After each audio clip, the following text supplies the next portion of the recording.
Ministro. Hola Marisol, buenos días. Sí, efectivamente, este desfile patrio del 15 de septiembre fue algo impresionante, incluso tal vez para nosotros como titulares tanto de la policía como del ejército. Fue una convivencia con esa sensación, con esa alegría de la ciudadanía, y fue algo bastante especial para todos nosotros, y sin duda creo que también como gobierno central preparamos un evento a la altura de esa alegría, de esa sensación, de esa libertad que hoy por hoy estamos disfrutando dentro de este concepto de independencia, y que muy bien decía el presidente Nayib Bukele. Si bien es cierto, casi que son 201 años de historia patria independiente, entre comillas, es hasta este momento que podemos agregar otro elemento. Ya traíamos el tema de la soberanía, y ahora incorporamos también el tema de la libertad, porque no se puede ser independiente si no se tiene libertad, y no nos referimos no solo a la libertad de poder tomar nuestras propias decisiones como Estado soberano, sino bien a la libertad de las mayorías, de todos esos millones de salvadoreños que tenía años desde su independencia o la declaración de independencia, de no poder disfrutar esta libertad, de poder transitar, de poder moverse de una colonia a otra, de poder ir sin ningún tipo de inconveniente. Creo que ha sido importante el trabajo que se ha hecho en las comunidades de enfrentar de manera valiente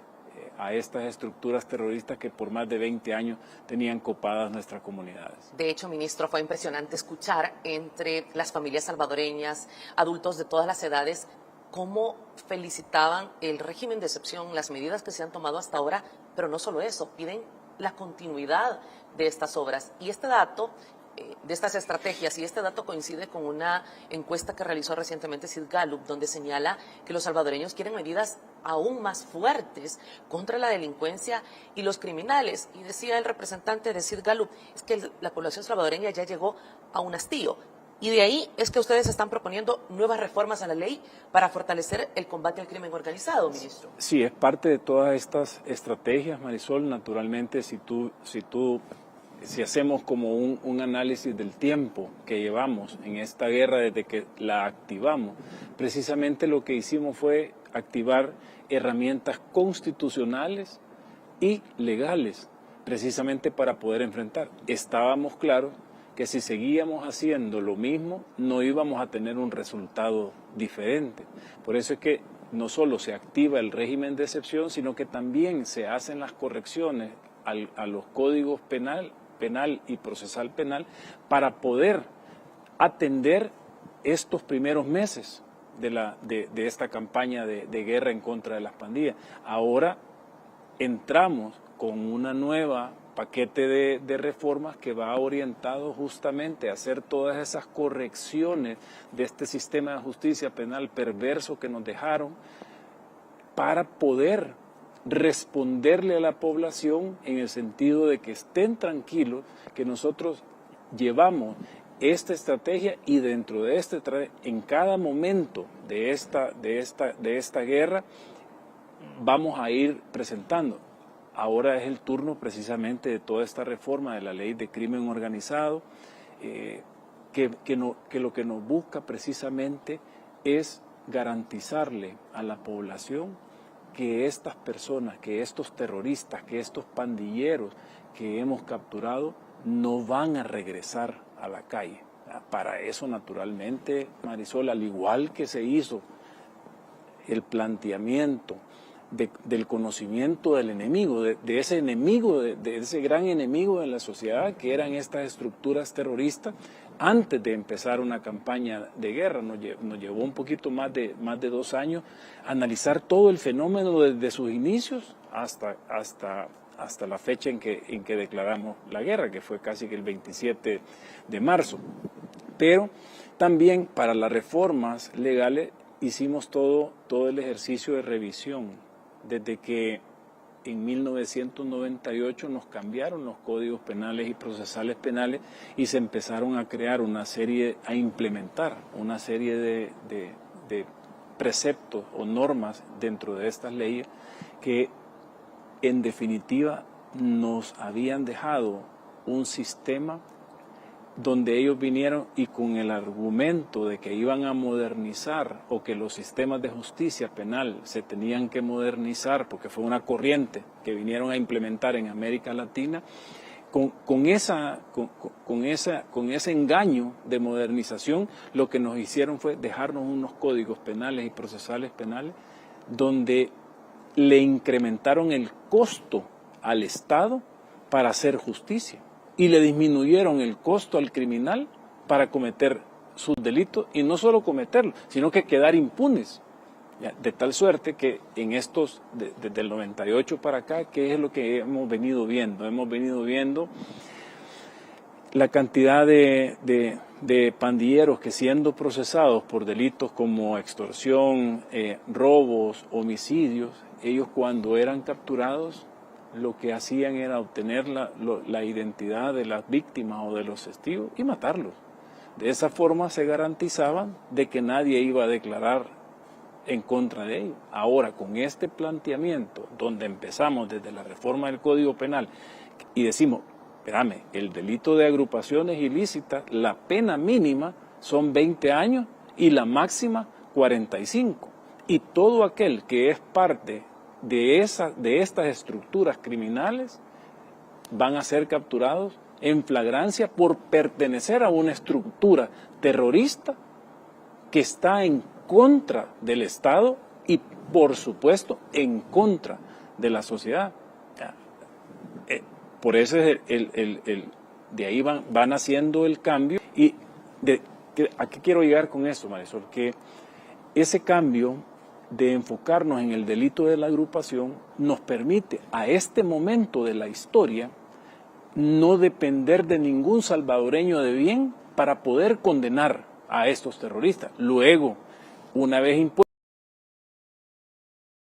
las penas entre 20 y 45, va a venir la reparación individual de justicia, porque hay muchos casos que tenemos que esclarecer de todos los homicidios que estos han cometido durante los últimos 20 años. Es decir, que la ampliación del concepto de crimen organizado, esto lo que nos da es la posibilidad de eliminar este tipo de organizaciones.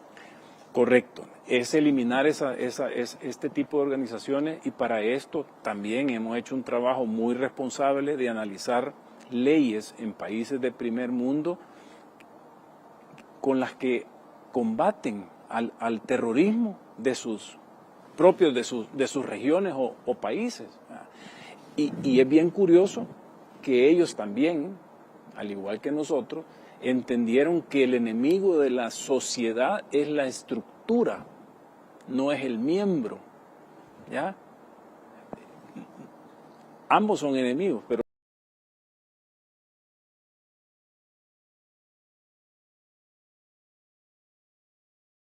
lo que quiero aclararte es que nosotros teníamos un modelo de justicia donde primero tenía que ir a buscar todos los elementos de ese miembro que había transgredido. Venía el miembro que había transgredido la ley, había matado a alguien, estaba vendiendo droga o robado,